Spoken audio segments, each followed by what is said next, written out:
take a look around and find somebody to War Eagle. It's showtime. Holy cow! Oh my God!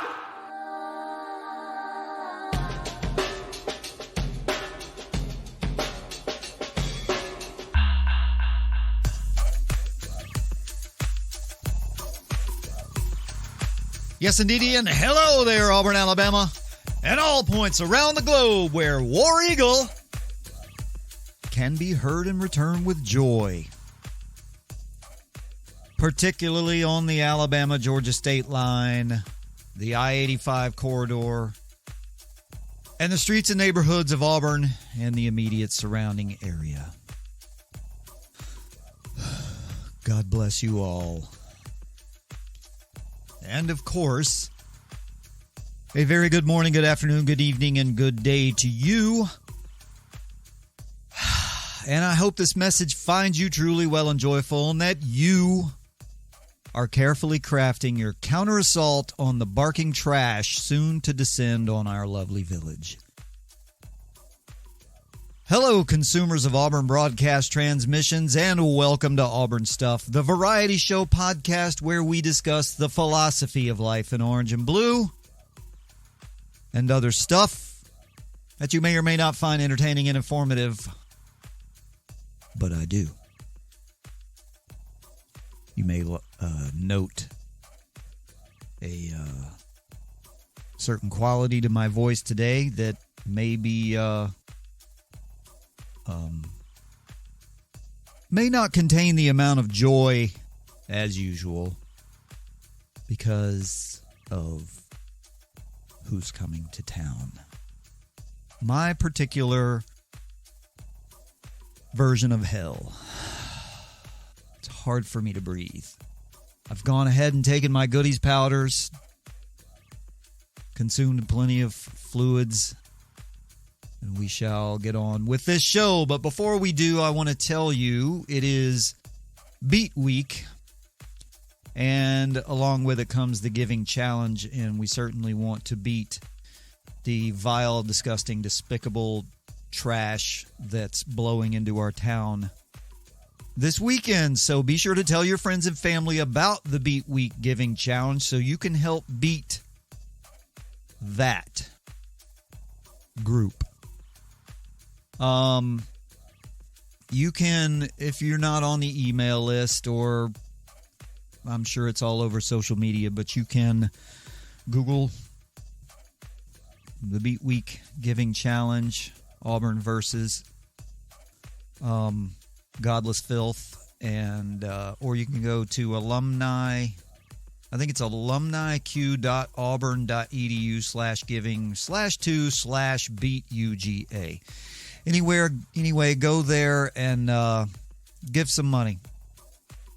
And if you would allow me, I'm trying to pick myself up a little bit here. Man, I'm down. This really affects me.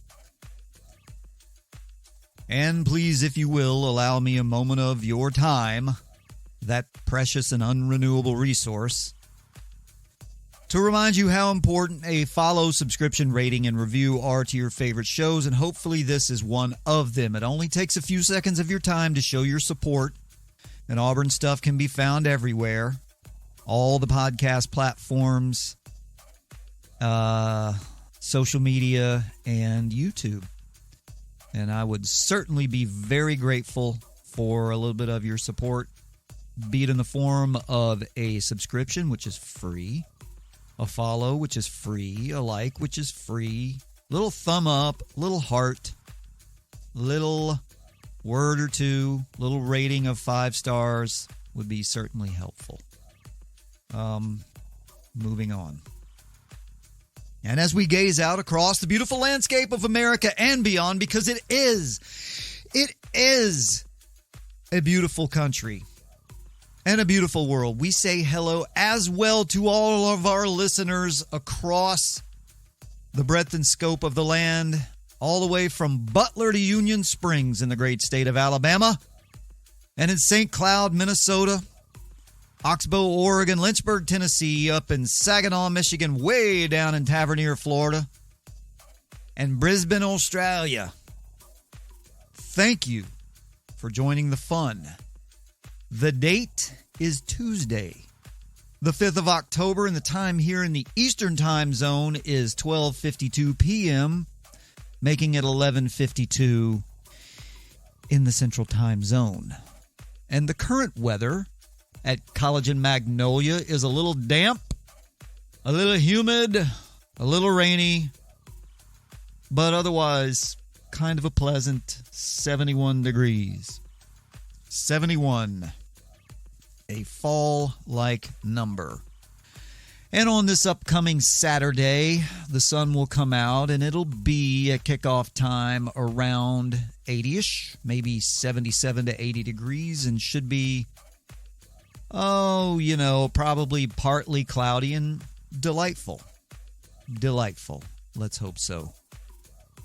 I wanted to point out, hey, haven't told a gym story in a while, and this combines the gym with the War Eagle. You know, I opened the show with imparting and partaking of the joy that is delivering a War Eagle and receiving the reciprocal War Eagle, which is standard operating procedure. Although it seems the farther we proceed on the timeline of the universe, the reciprocal seems to be falling by the wayside. So yesterday, as I entered the gym, walked in the sliding double doors with my phone in my hand to scan the app so that I could check in. And right there, as I entered the doors, scanned my app, I raised my eyes to the world, and a father and his teenage son were walking past me and said, "Hey, War Eagle, brother." Because I was sporting. I usually go into the gym slick, meaning unmarked. I wear a lot of grays and browns and things so I won't stick out. It's just my personality. I like to kind of slide under the radar. But this past weekend has me celebrating in a more outward fashion, and so I was sporting the colors, as it were. And I got a War Eagle. Not only a War Eagle, but a War Eagle, brother. And I was able to complete the loop with the reciprocal, "Hey, War Eagle." And I hoped that I had enough rise, enough joy in my response, in my voice, because it took me a little bit by surprise. I don't live, let's put it this way. I am pretty much alone, or so I thought. And you just never know, which is why you have to be prepared for the response, the call and the response, right? No matter what, you got to be ready. And thankfully, see, I wear earbuds to the gym and listen to podcasts. So I typically I can usually hear around my earbuds because I don't have it all jacked up and I'm not listening to music usually. And because I am not a dirt bag, I don't walk. See, I won't buy, what's that called? What are those things called? Ear pods? Because I don't want to walk around like a closed off numbnut psychopath with earbuds jammed into my ears 24/7, cut off from the world. And in fact, I would really love to see headphones and earbuds banned from Tiger Walk and from the various walks of college football teams around the nation. Because look, man, stop closing the world off to you, and this little 15 minutes or so of time, and it probably doesn't even take each individual that long to make their walk. So for this 5 to 10 minutes of your time where your fans are coming to celebrate you and to encourage you and to cheer you on to play a great game, the least you could do is take your goddamn headphones off and acknowledge them. It is not a good look, okay? The adults in your life have failed you. I'm not blaming you for not understanding the optics of this and the psychology of this. But I don't want to get tangential on that part. So anyway, I wear earbuds that I can take out and just kind of let hang because they have the neck thing. And so my personal philosophy of being aware of the world around me dictates that when I do have my earbuds on, that if I'm approaching people or a situation where I might need to hear, that I take at least one of them out. And so thankfully I had done so, and I was able to, even though it surprised me, and it wasn't like I got the War Eagle from across the room or from 20 feet away. He was right there. And so it kind of took me by surprise, and I looked up, hey, War Eagle. And I hope the response was enthusiastic enough. But anyway, I wanted to share that with you because, I don't know, the rest of this episode is probably going to be a little stressful. I don't know where we're going to go. Well, I know where we're going to, at least I think I know where we're going to end up, but I don't know how we're going to get there. So before we get into any of that stuff, let's look at the scoreboard from this past weekend, upon which were many games about which I was woefully and hideously incorrect, which is why I do not make my living, nor do I purport to be any sort of an expert when it comes to trying to select winners and losers in a game played by young men. So there were some, I don't know, is the Ole Miss game going to be up in the air? Well, nope. We got the answer to that, didn't we?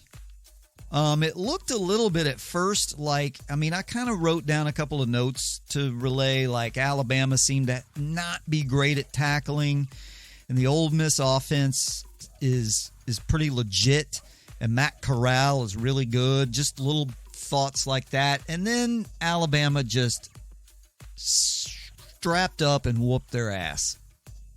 The last score, I watched all the first half, and then I moved away to do other things, and I kind of checked back in here and there, and I watched the end, so that last score was meaningless, so it was essentially 42-14, right?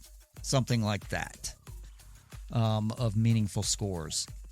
But nevertheless, it doesn't discount Ole Miss's offensive firepower if not managed properly. However, Alabama, as I did mention, I will give myself a little bit of credit that Alabama was not going to sort of roll their helmets out and sleepwalk into this game.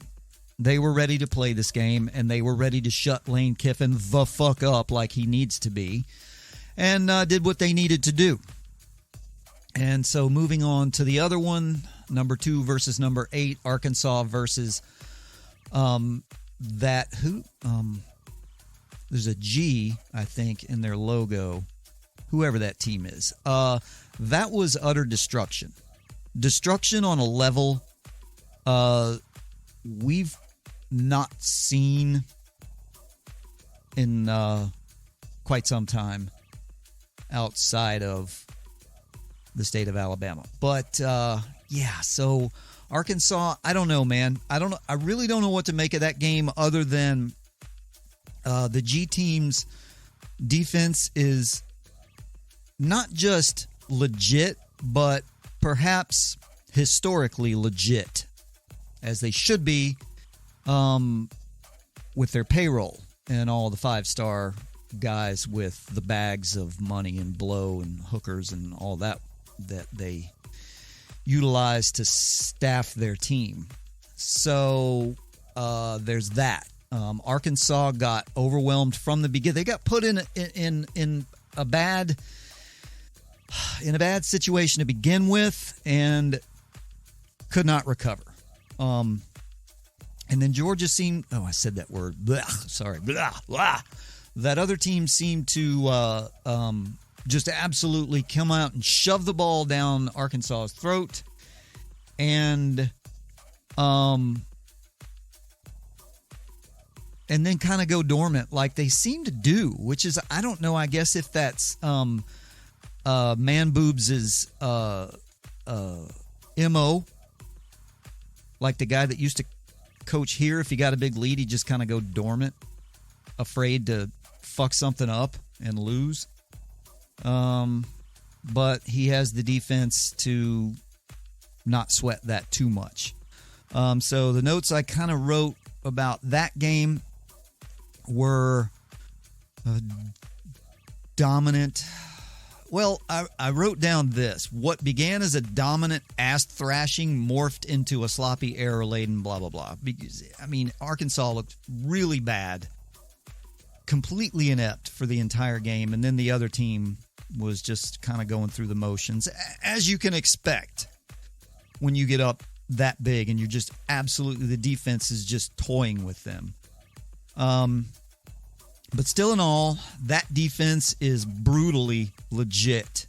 The offense seems good, especially on the line. And this is the thing that from which we will be recovering more so than anything at receiver or quarterback or the backside of the defense, is how our lack of quality recruiting in the trenches. Because no matter where offenses go throughout the history of this game, it will always be about the lines. Because last year, unstoppable Alabama Mac Jones could stand back there all day long and make a sandwich and just pick apart. Dudes, I think he have 77% completion for the year? Well, that can happen when you're standing unmolested for the entire game. So, your all-world receivers and quarterbacks aren't going to matter as much if your quarterback stays clean and unoffended throughout the entire game. And so it will always come down to that. So that's where the G team has pushed in all their chips, and it's working out for them. But as always, this episode was almost entitled, "This is the worst thing I'll ever have to say," because I was ready before I watched an entire game of theirs to say, unfortunately, because I am nothing but honest, I am nothing but authentic, I was ready to say they can't be beaten this year. But I held back because I wanted to see this game in full. I did not see the first game against Clemson, and I didn't see any of their other games. So I wanted to wait to watch them in person. And what they are is what they usually are when they are dominant to quasi-dominant, is still a bit undisciplined, still a bit unfocused at times. And their biggest problem, as it always has been through the years, especially the last 15 or so years, is at quarterback. And this guy, what's his name, Spalding Smales the Fourth or whatever his name is, seems just okay. I mean, he seems competent. But that's the linchpin that keeps me from saying they can't be beat this year, because that's the portal through which you can find this team's weakness and knock them off their game and sort of, if not neutralize their defense, then make it less pertinent to the final score. If you can score 28, well, not even 28. If you can score 17 to 24 points and knock that guy and find a way to get into that guy's face. I can't think of his name, but it's a fourth. And Spalding Smales, he's got one of those names. And you would have expected him to be from like Massachusetts or California or something like that, with a name like Bryson Dictational the Fourth. Honestly, you guys, I cannot think of his name right now. I don't feel like looking it up. But whatever the G team's quarterback's name is, it's got a fourth on the end of it, I think. But I'll get back to that in a second. Their kickers, again, are really good. So special teams can win you games, and their kickers are really good. Our punter has had a pretty decent year, and Anders seems to be pretty money inside of 50, but outside of 50, so that's troubling. And kind of using this as a conduit to our game versus Arkansas. Don't be fooled by this game into thinking Arkansas is bad. Playing on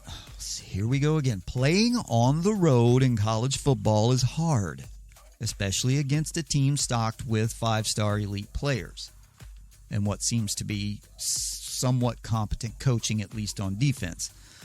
I think when we play them, they'll be the same team at home that they've been. They're beatable, and now we know how, and they look to be a little bit injured, so we'll see. And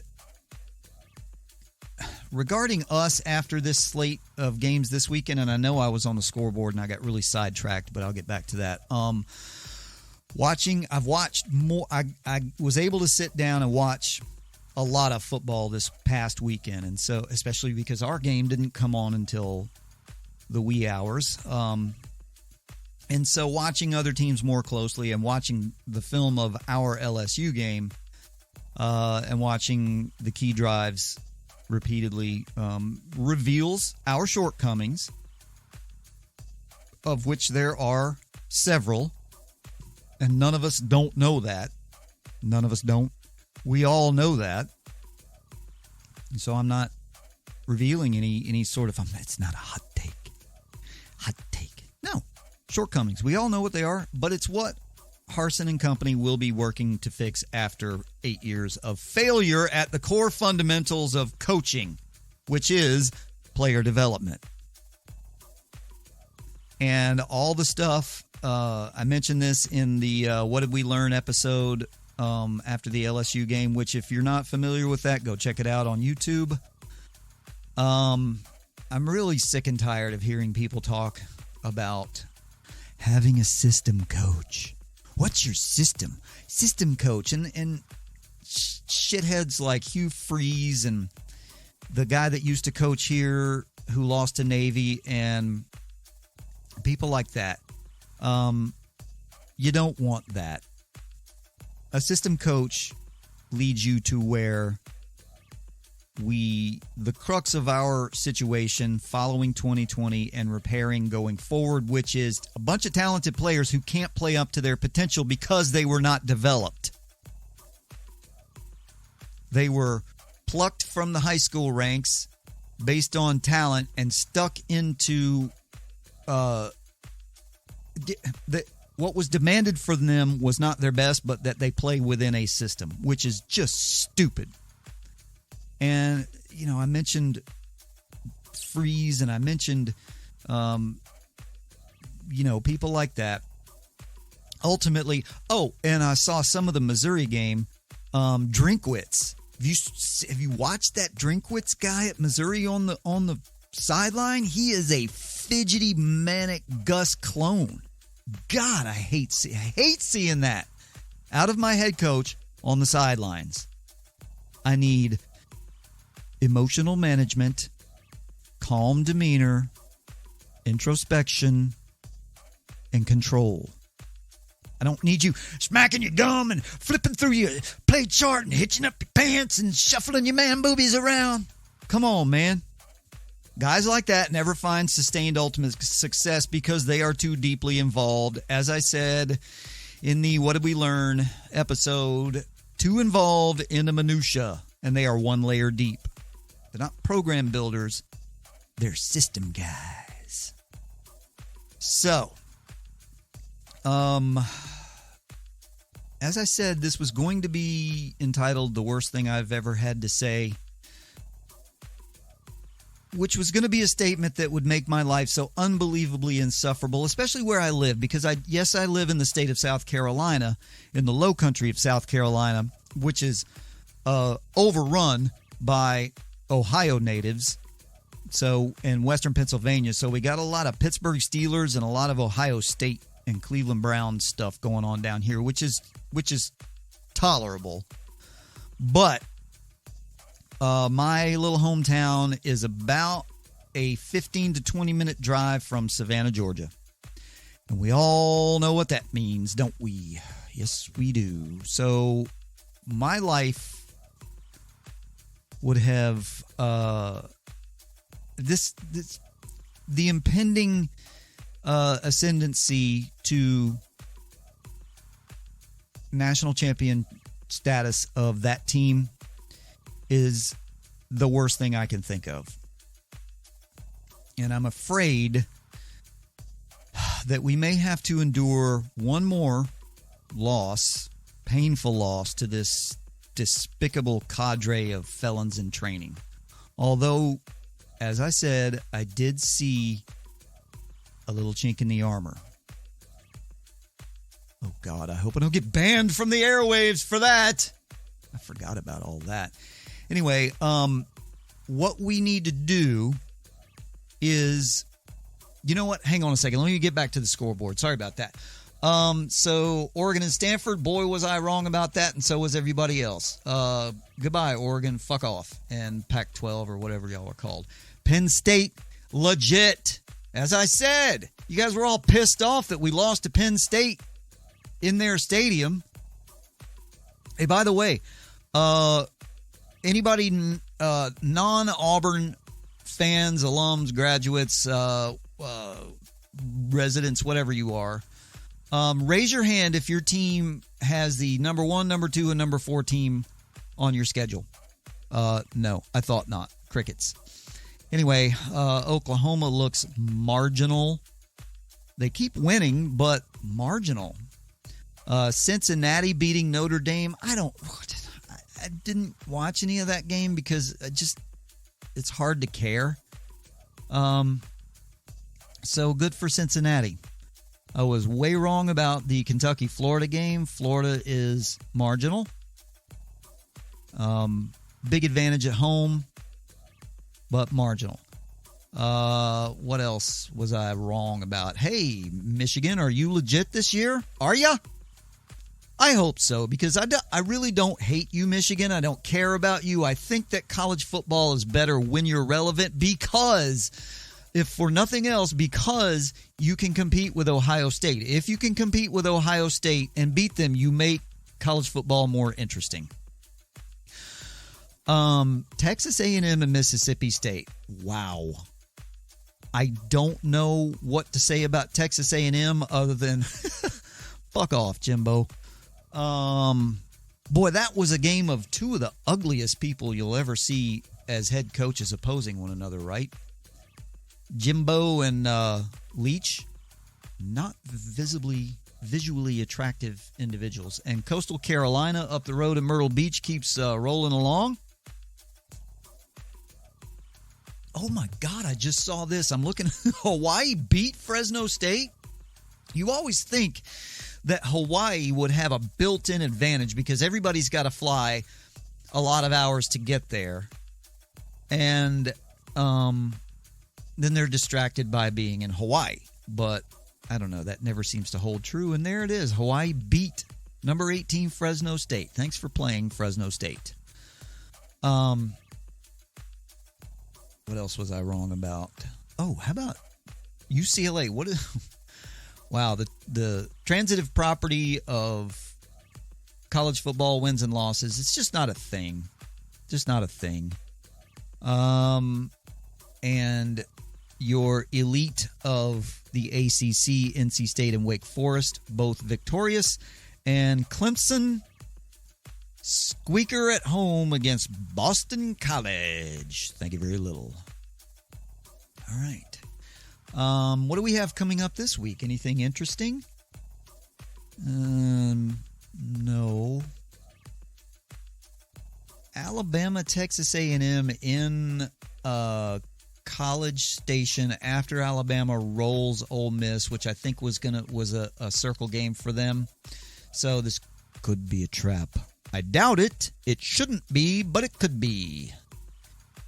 Iowa and Penn State, 3 and 4. We'll see. It's in Iowa, so might actually have to take a look at that. Here we go. We'll find out. So Oklahoma's been sort of sleepwalking through their season, and now they play the Texas's backs. So we'll see which one of those two teams will lay an egg.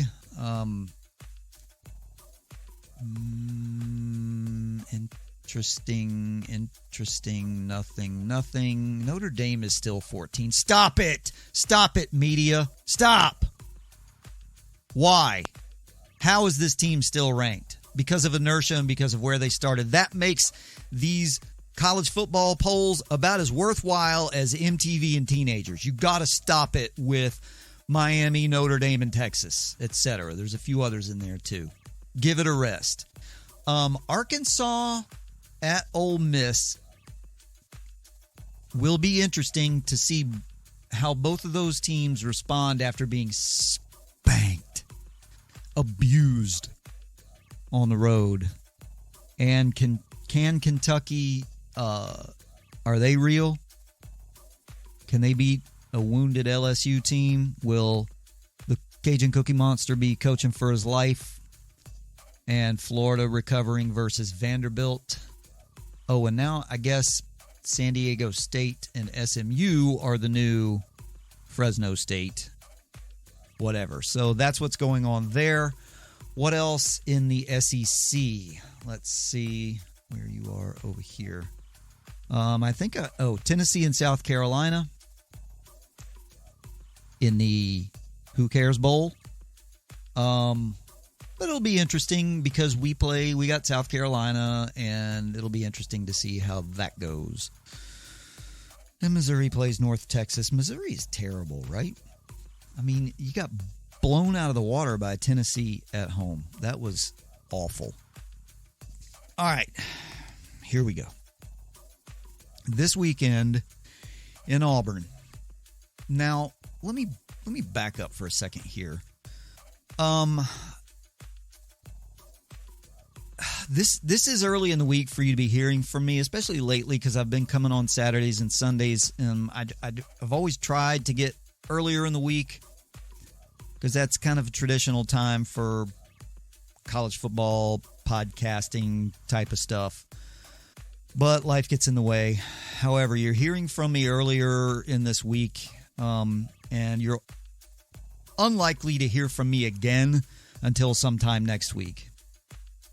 Because quite honestly, we're playing a better team. They're not unbeatable. Unlike what I was ready to say prior to this past Saturday, they're not unbeatable, but they are a good team. That is painful for me to say, but they are. I am authentic and I am honest. I don't know if they're a great team, but they are certainly close.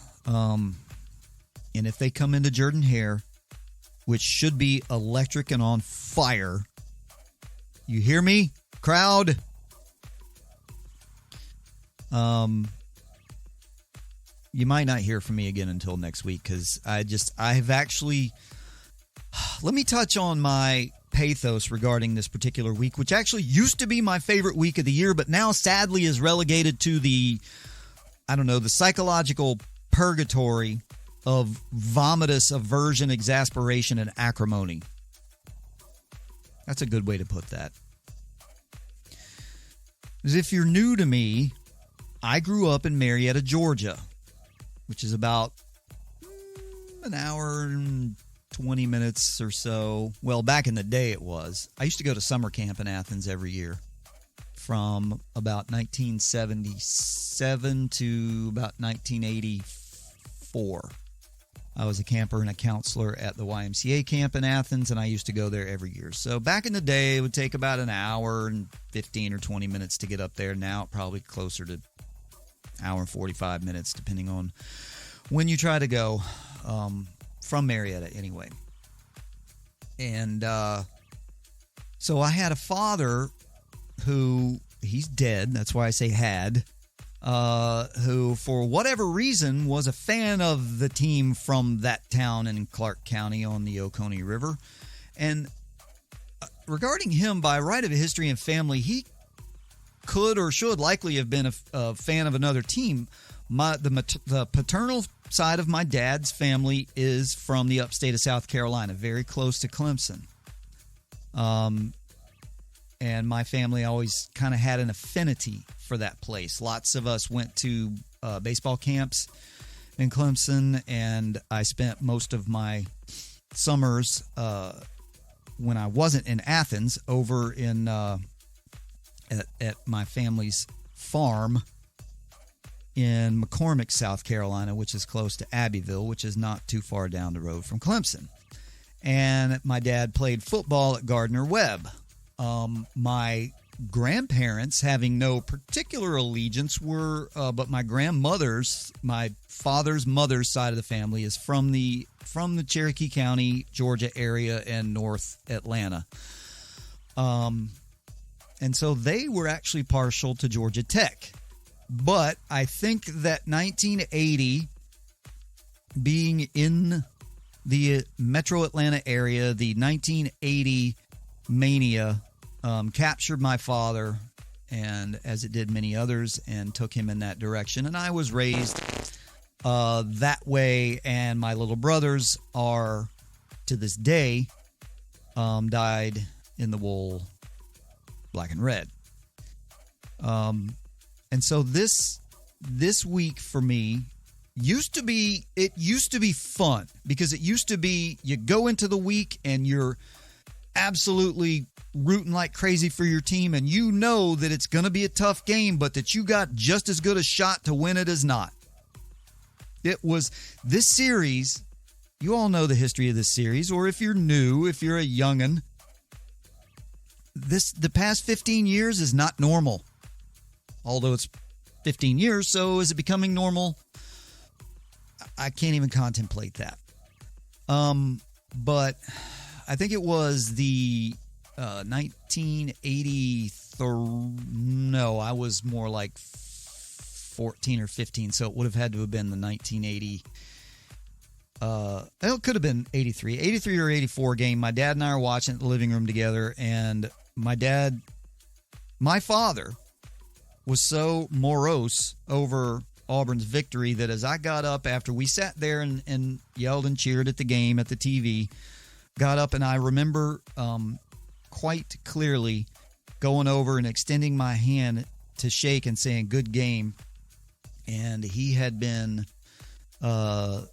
consuming copious amounts of brown water, and so drunkenly refused to look at me or shake my hand or anything. And that's my father. That's my father. Georgia fan. And through the years, and where I grew up, everybody pretty much was a Georgia fan. And so I'd wear my Auburn stuff to school on Fridays or Mondays, and be the subject of abuse. And later on through my life, as I began to go, I took my daughter to a Georgia game, and at which I took my wife and I went her first Georgia game. We parked down Wire Road on the other side of the fraternity buildings and all that over there, and walked to the stadium, and she was accosted by Georgia fans in our hometown on the side of the road, in the backs of their trucks, calling her names. Vile, filthy names. My 13-year-old daughter was also accosted by Georgia fans in Auburn. Let's just say the taunts were of a sexual nature towards a 13-year-old girl. These are my experiences. This defines this particular week for me. And you can see, as I said, understand the pathos from which I suffer. And to add to the top of it, before I move on, the two Georgia games that I have been to, both in Auburn, if you can possibly believe this, are 96-13. I can't take it anymore. I will not, until this situation is righted and the proper balance is restored to the universe, I won't go to another one of those games. I just won't. I won't be missed because the stadium will be full, so I'm not worried about that.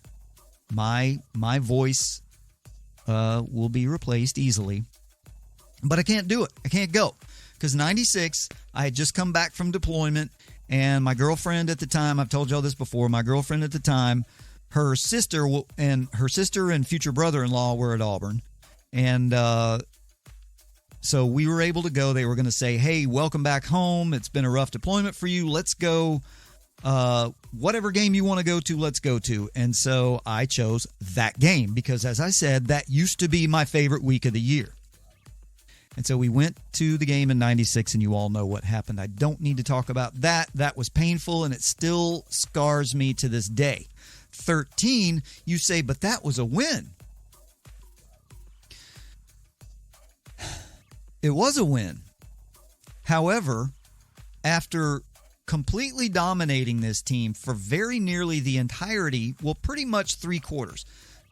It was more than 3 quarters, wasn't it? Halftime, we were just dancing in the aisles, right?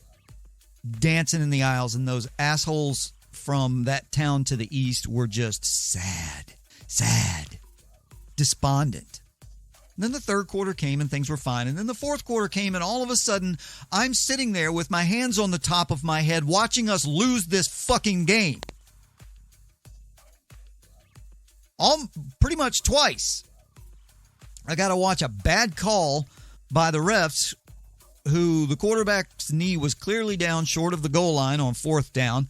Game should have been won right there. Should have been over. But no, they scored, so now we're fucking losing. And then we go, and it's the most ridiculous situation in the history of time, and we fling up a prayer. The quarterback, who I love more, one of my favorite Auburn players ever, does a boneheaded, dumb play and gets away with it and bounces around and lands in the hands of one of our, let's be honest, least reliable receivers, as the 2 Georgia guys crash into each other and he runs for the touchdown. But it wasn't over, was it? We goddamn nearly tried to lose it again, didn't we?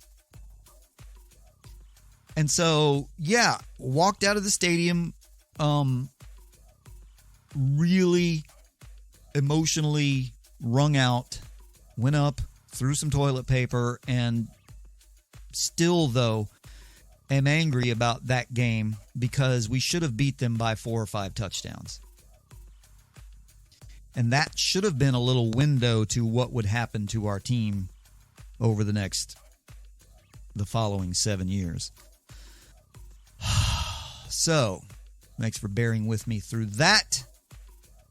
And now I'm going to get into a little history, because this really makes me angry.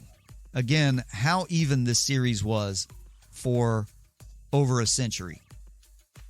Go back to Shug. Shug was 15-10, and there were some bad teams in Shug's years. Bad teams in there. Shug was 15-10.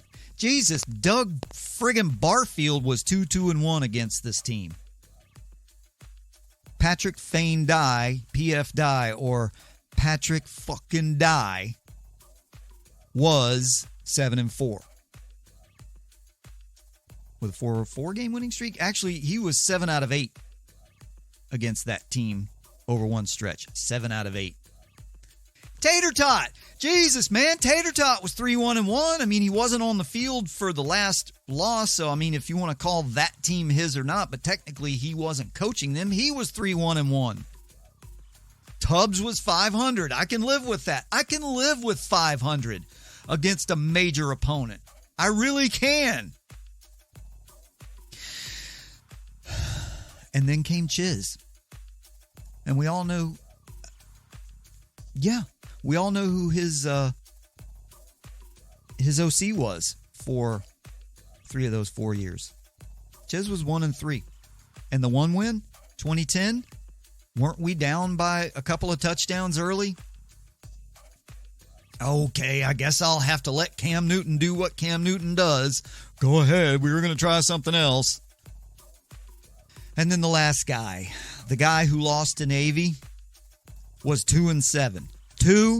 2-7 against this team. Okay, 2-7. 1-2 is OC. So if you really want to say his influence on this team was 3-9. And let's talk about the unforgivable losses of 2014, 15, 16, and the SEC championship of 2017. Unforgivable. I can live with losing to a good team.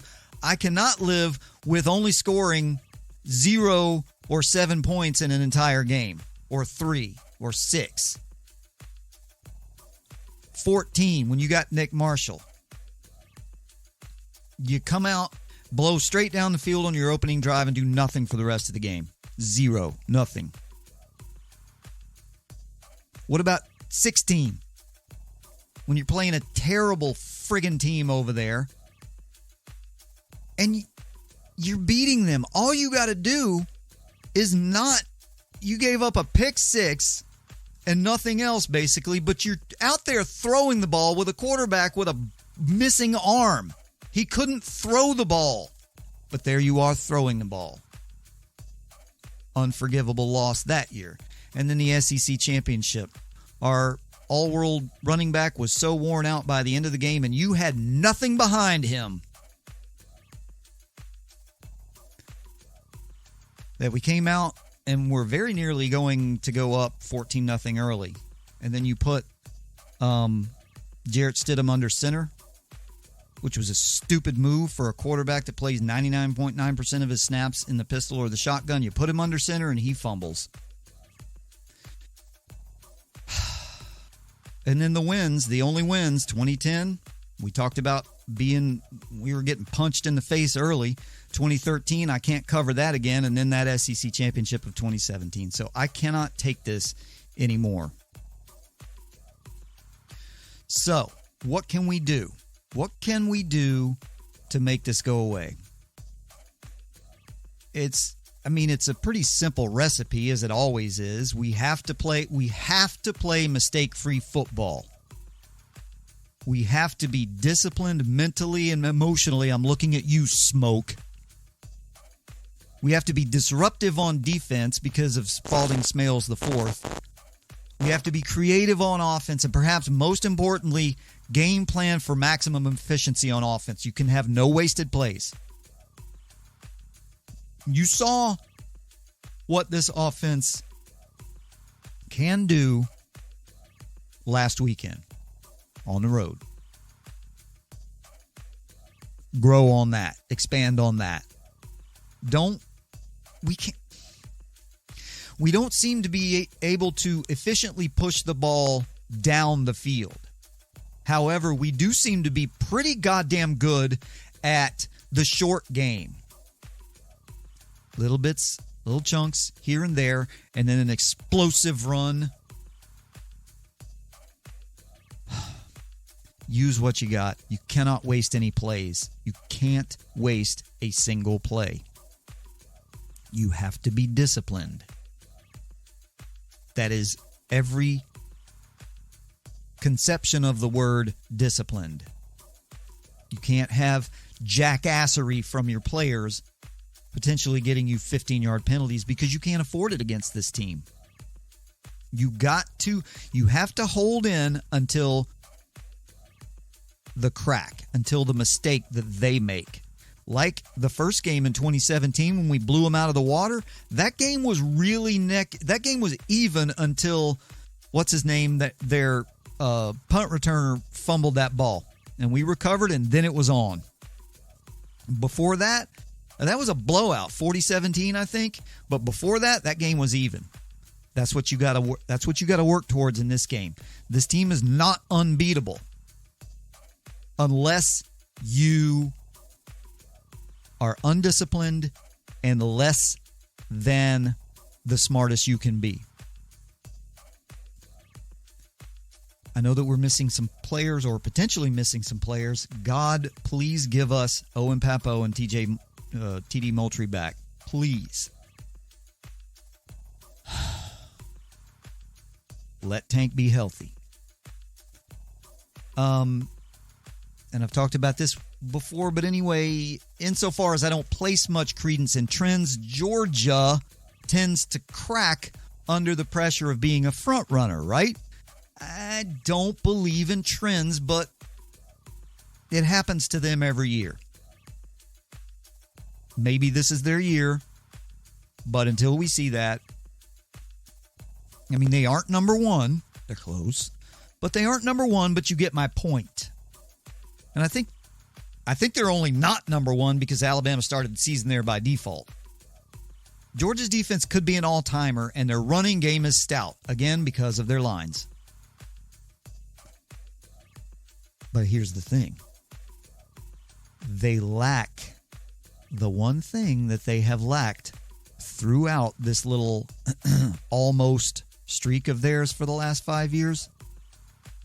They have not had their Joe Burrow or their Trevor Lawrence or Deshaun Watson or Tua or even Kyler Murray, Baker Mayfield or Lamar Jackson or hell, even Mac Jones for that matter.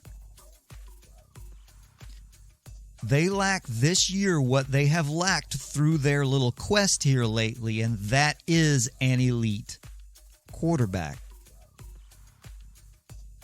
So this will be their vulnerability going forward. If they get in a shooting match with someone, or if their defense is somewhat neutralized, as much as you can neutralize an elite defense because of mistakes on offense or inefficiencies on offense, they can be had. And on our side, the difference in this Auburn team and nearly all of our collective recent memory is competency in the head coach's office. It's difficult not to be parochial as a college football fan. Really, it's simply a matter of human nature to be a bit of an Eeyore. Why does everything bad happen to me and my team while my rivals are always successful? It's just simple, certain facts in life. Again, it's hard to win on the road. When you play a good team, the other team can win. I don't know why we think we're entitled to win every game. Jesus, we play the hardest schedule in the nation just about every year. You go up against an evenly matched team, you got a 50-50 chance of winning. A lot of weird things can happen in a football game, but then you go on the road, it's hard to win on the road. And so the Penn State loss and then the wall bumping of the Georgia State game it was not Auburn being Auburn. The universal truth is that it's extremely difficult to win on the road in college football, and letdown sandwich games are ubiquitous. Okay, that stuff, if you look at it, it happens everywhere, not just to us. So, I am not hopeless, but I am not hopeful. And we have to be ready. I believe that the guy is here to take this situation in which we find ourselves basically over the last 15 years and turn it around. And look, that team from Athens has just as many advantages as the team from Tuscaloosa. They're a state school with all that state money and a huge, well, actually they got more resources than Alabama does. They're in a huge recruiting zone and a huge population center. So it's been pretty awesome for the first, 110 years or so of the rivalry, where it was even and you went into the game knowing that you had just as good a chance as the other guy. And I'm tired of not feeling that way. I think that's probably about enough. But in closing, as I close, I'd like to make an open plea to Coach Harsin. Please, good sir, for the love of God, do not discount the importance of this game like your predecessor did. I stipulate that Alabama is the eternal Death Star, forever to be focused upon as the epicenter of evil. But people seem to forget that, all things considered, we've managed that dark stain upon the universe more than fairly well. In the new millennium started in 2001, by the way, not 2000. In the new millennium, the record is even versus the heinous beast. Even. Likewise, since the dawn of Die, in those 40 games against the Vermilion Pachyderms to the northwest, they have been a ranked team 28 times, a top 10 team 22 times, number 4 twice, number 2 7 times, and number 1 6 times in the 40 games since Pat Dye started. We've beaten them as a top 10 team 8 times and as a number 1 or 2 3 times in that stretch. This list includes 13 wins in Birmingham, which we all know is a home game for them, or Tuscaloosa. Why? Why the world is so blind to this is beyond me. But we are even with them over the past 40 years. How can you possibly expect better as a rational human being? But then there's that team to the east, headquartered in a city festering with filth and communist loons. A quagmire of subcretinous yahoos who defecate on American values and spit in the eye of God. You think Philadelphia or Portland are bad? Go spend a day in central Clark County. Forgive my digression. This game versus grown-ups who bark. This game is the penultimate to the final act that is Alabama. This game is the true barometer of the season.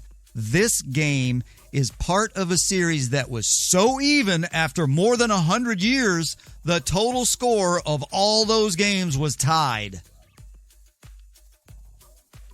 Until recently. The series is so lopsided in favor of vile knavery over the past 15 years that post-traumatic stress and despair have gripped the good people of the loveliest village.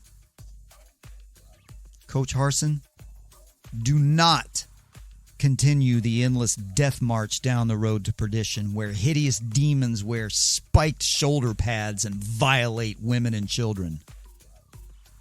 Understand what the booger-eating hillbilly before you did not. That this game matters. Circle it, strategize it, and lay everything in your soul on the line for it. You owe this not only to Auburn, but to the very existence of goodness and light.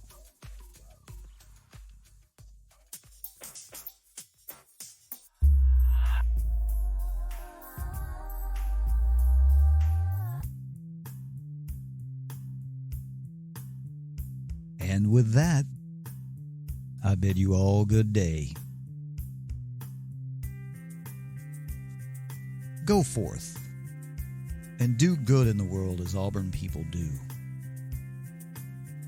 Be on guard this weekend for those who would defile our fair city and the values we hold dear. Stay frosty, Auburn family. The devil's minions are coming. Auburn Stuff can be found at auburnstuff.podbean.com, on Apple Podcast, Amazon Music, Google Podcast, TuneIn, iHeartRadio, Spotify, and lots of other places in the podcast universe. Also on YouTube. Give it a look. Give it a shot. Give it a like. Give it a subscribe. Give it a follow. Give it a thumb. Give it a heart. Give it a few words of your time and love. Give it 5 stars. Across the board. I encourage you to download and do your listening on the Podbean app where you can find everything that you listen to, but as long as you listen, I'm happy. If you want to drop me a line about any of this, the email is auburnstuff@yahoo.com, or you can use Twitter where my handle is @StuffAuburn, Instagram @AuburnStuff, And holler if you want to. Remember, folks, actively support what you like.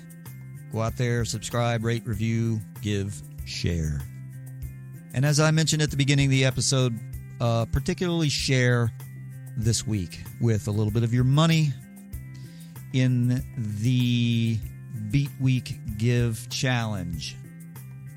Let us not succumb to the evil from the east. And as I sign off, I will remind you, with inclination more heartfelt than usual, because you're going to need it. Be mindful, be fit, be authentic. Sometimes it's all you have, but this weekend, this Saturday, it will be all you need. Until next time, War Eagle, everyone, and see you down the road.